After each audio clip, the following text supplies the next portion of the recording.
This week on Flick Nose, we go through the quick stats. Stay tuned.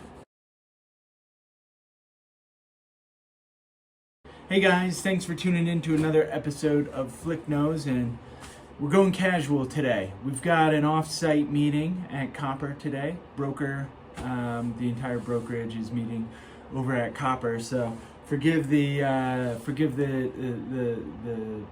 casual nature of my dress here.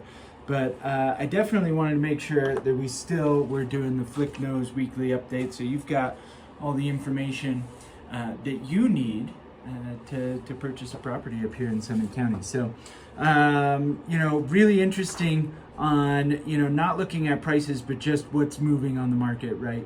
So we've got new listings in the last 7 days, 6 new listings, pending 19.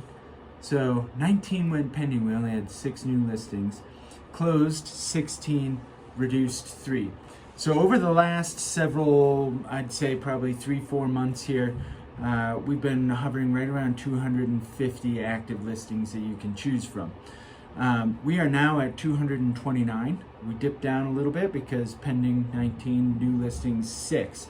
So that supply is still not just like expanding wildly right now. So taking a look at January 23, we ended at 665. So that was last month, 2 days ago. February 22, so a year ago we ended at 611. Today we're at 655. Now that's total, including the properties that are pending. Active choices 229. We've been hovering right around 250.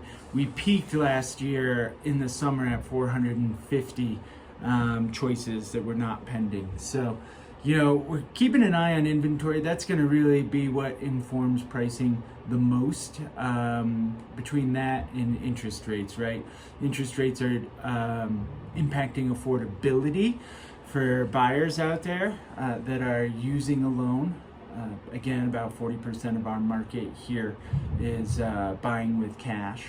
So, we've got about 40% of the market that is not impacted by that affordability issue. And then so we've got supply, demand, how many properties are on the market to choose from, and we've got affordability, two sides to the equation and how they're interacting with each other. Certain areas we're definitely seeing some price reductions. The last couple of negotiations I've been in over the last 2 weeks, 3 of them, one of them took a week to completely negotiate and get under contract. Another was one offer and done, like we were good to go. So, things are kind of all over the place depending on which little pocket we're in, what units we're in, whether there's short-term rentals, etc., how the property is priced when it comes to the market. If it's undervalued, generally speaking, we're going to see multiple offers on it. We have seen that in a couple of scenarios.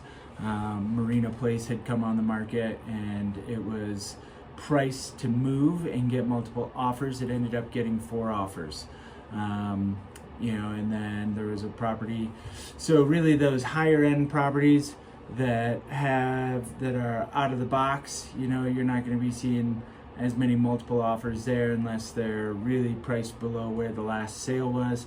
And then properties that need some work to build equity on, that's really where we're seeing multiple offers. So interesting insights there. It's really property dependent, so if you have a question about anything, certainly reach out to us. We can help guide you through that negotiation and that process on what the value of the property should be.